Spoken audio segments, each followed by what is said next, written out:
Hello everyone, welcome back to my channel. So episode 10 के starting में हमें दिखाया जाता है कि यहाँ पर जू यांग के बारे में सोच रहा होता है। जब यांग अपने कमरे में बैठकर ये सोचती है कि किसी को लाइक करना इतना हार्ड कैसे हो सकता है, तो ये चीज जो सुन लेता है उसके कमरे में आकर। उसके बाद वो सोचता है, वो अपनी रूममेट सुशुई के साथ डिस्कस कर रही थी कि उसे कौन सा ड्रेस पहनकर जू को इम्प्रेस करना चाहिए, तो वो बात भी सुन लेता है। उसके बाद वो जब जू को जेलस फील कराने के लिए दूसरे लड़कों के साथ बात करती है, तो जू ये चीज भी देख लेता है और वो बहुत ज्यादा गुस्सा होता है यांग को किसी और लड़के से बात करता हुआ देखकर, और वो गुस्से से आकर उस लड़के का रिज्यूमे पढ़ता है और उसे अपनी कंपनी से फायर कर देता है। उसके बाद यहाँ पर जू सोचता है, वैसे तुम्हें मेरी इतनी चिंता क्यों हो रही थी कि मैं उसे कॉफी शॉप पर मिलूं या कहीं भी, तुम इसकी टेंशन इतना क्यों ले रही थी। तभी यहाँ पर जू की कलीग आकर के उसे बोलती है, मिस यांग को क्या सच में हमें दूसरे डिपार्टमेंट में शिफ्ट करना है। तो जू से बोलता है कि हाँ, उसने होम के लिए जो असाइनमेंट बनाया था वो मुझे बहुत अच्छा लगा, इसलिए मैं चाहता हूँ कि वो इलेक्ट्रॉनिक फायर क्रैकर प्रोजेक्ट्स में शामिल हो, क्योंकि उसके पास एबिलिटी है और वो बहुत ज्यादा स्मार्ट भी है। उसके बाद यहाँ पर जू की कलीग बोलती है, तो क्या आपको एक न्यू असिस्टेंट की जरूरत है। तो जू बोलता है कि नहीं, मुझे अभी कोई न्यू असिस्टेंट की जरूरत नहीं, तुम जा सकती हो। उसके बाद यहाँ पर जू सोचता है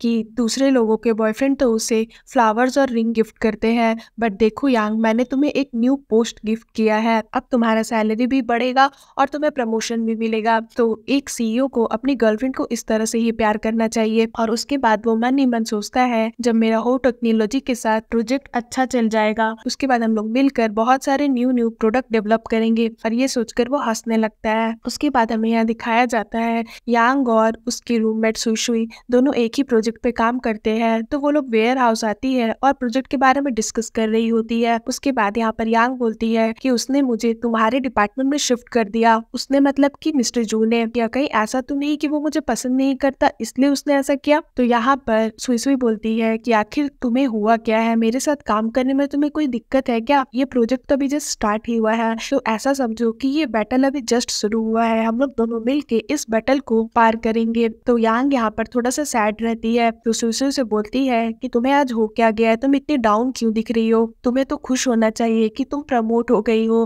क्या उस जू का असिस्टेंट बनने में तुम्हें ज्यादा मजा आ रहा था और तुम्हें ये प्रोजेक्ट करने में अच्छा नहीं लग रहा है। तो यहाँ पर यांग बोलती है कि ऐसा कुछ नहीं है, अभी तो वो देखो मीटिंग में भी जा रहा है, बट वो मुझे मीटिंग में बुला भी नहीं रहा है, और मैंने ये सारे प्लान्स भी लिखे थे मीटिंग के लिए, बट उसने मुझे ही नहीं बुलाया। तो उसके बाद हमें यह सीन में दिखाया जाता है कि जू को हो मैसेज करती है और बोलती है, मीटिंग की जो लोकेशन थी वो चेंज हो गई है, मैं तुम्हें न्यू एड्रेस सेंड कर देती हूँ। तो यहाँ पर जू सोचता है कि आखिर इसने मीटिंग की लोकेशन क्यों चेंज की। उसके बाद तभी हो उसे एक बार में बुलाती है मीटिंग के लिए और उसे बोलती है कि पता है जो काम के बाद मैं सोच रही थी कि मैं एक ट्रिप पर जाऊं, मैं सोच रही थी कि मैं बाली जाऊं, तो क्या ये सही रहेगा। तो जो बोलता है, हाँ हाँ तुम जा सकती हो, सही रहेगा। तो हो उसे बोलती है कि क्या तुम मेरे साथ जाना पसंद करोगे। तो जो यहाँ पर थोड़ा सा घबरा जाता है और वो कुछ भी रिप्लाई नहीं करता है उसे। उसके बाद यहाँ पर जो उसे बोलता है कि इस बार मैंने एक नया आइडिया सोचा है, तुम्हारे हो ग्रुप के जितने भी क्लाइंट्स हैं वो सारे लग्जरी ब्रांड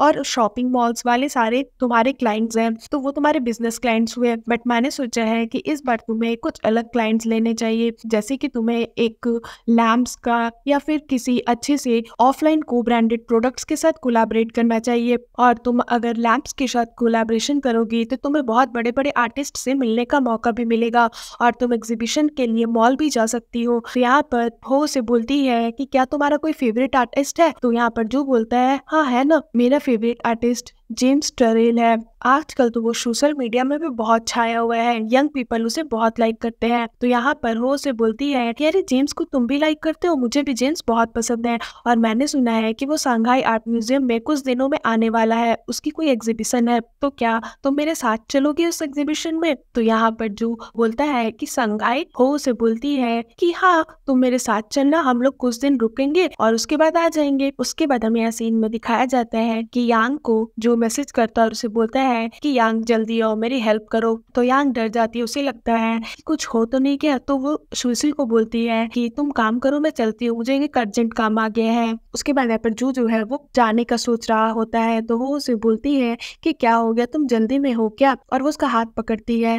तो जू घबरा जाता है और वो अपना हाथ छुड़ा लेता है। यहाँ पर हो जो है वो जू के करीब आने की कोशिश करती है बार बार, पर जू जो है वो बार बार पीछे हो जाता है। उसके बाद वो जू को बोलती है, वैसे मैं सोच रही हूँ मैं अपने ओल्ड क्लासमेट से मिलूं, तो चलो तुम भी चलो मेरे साथ, क्योंकि वो लोग दोनों एक ही कॉलेज से पढ़े रहते हैं इसलिए, और वैसे भी काम अभी उतना जरूरी नहीं है। तो जू उसे बोलता है कि अरे काम कैसे नहीं जरूरी है, काम सबसे ज्यादा इम्पोर्टेंट है, हमारा बहुत ज्यादा क्रिटिकल मोमेंट चल रहा है और हमने तुम्हारे साथ कोलैबोरेट किया है, तो तुम हमारी हेल्प करो और काम पे ध्यान दो और हम भी अपने काम पे ध्यान देते हैं। अगर हम लोग दोनों साथ में मिलकर काम करेंगे तो मेरी कंपनी अच्छे से चलेगी और मेरी कंपनी का ये जो क्रिटिकल मोमेंट है वो भी ओवरकम हो जाएगा। तो यहाँ पर हो उसे बोलती है कि जो तुम बदल गए हो, पहले तुम ऐसा दिखाते थे जैसे कोई भी काम हार्ड नहीं होता, हम लोग आसानी से सब काम कर सकते, तुम सभी चीज को स्मूथ कर देते थे। उसके बाद हमें यहाँ दिखाया जाता है कि वो बार बार जू को टच करती है और उसके आस पास ही घूमती है और उसे बोलती है कि तुमने बहुत अच्छा प्लान सोचा है हमारे कंपनी के बारे में और मैं तुम्हारे प्लान से खुश हुई और मैं आशा करती हूँ कि तुम इसी तरह मेरे साथ कोऑपरेट करोगे, सिर्फ काम में ही नहीं अदर चीजों में भी तुम मेरे साथ कोऑपरेट करोगे। तो यहाँ पर यांग जो है वो जू और हो को एक साथ देख लेती है और उसे लगता है कि दोनों एक दूसरे को किस कर रहे हैं। तो उसे यहाँ पर गलतफहमी हो जाती है और वो गुस्सा हो जाती है और वहां से चली जाती है। उसके बाद यहाँ पर वो घर आती है और बहुत ज्यादा ड्रिंक कर लेती है और अपनी रूममेट को कॉल करते हुए बोलती है कि सुई तुम मुझे एक बात बताओ कि वो इतना हार्टलेस क्यों है, उसने मुझे वहां पर बुलाया तो क्या वो मुझे यही सब दिखाने के लिए बुला रहा था कि वो हो को किस कर रहा है? बट सुई बहुत काम रहता है तो फोन कट कर देती है। तो यहाँ पर यांग बोलती है कि सुई तुम भी उस पिक जैसी ही हो, और जैसे ही वो सोने जाती है जू अपना हाथ रख लेता है। उसके बाद यांग अपनी आंखें खोलती है तो वो देखती है कि सामने जू बैठा हुआ है। तो वो उसका गाल पकड़ती है और बोलती है कि तुम फिर से आ गए स्टूपिड पिग। तो जू से बोलता है कि मैंने तुम्हें उस रेस्टोरेंट में बुलाया था तो तुम क्यों नहीं आई और ये पीना बंद करो। तो यहाँ पर यांग बोलती है कि अब तुम मेरे सपने में भी आकर मुझे परेशान करने लग गए, और क्या हो मुझसे ज्यादा अच्छी लगती है तुम्हें? तुम्हारी मॉम चाहती है कि मैं उनकी डॉटर इन लॉ बनूं और तुम्हारी मॉम मुझे इतना ज्यादा लाइक करती है। तो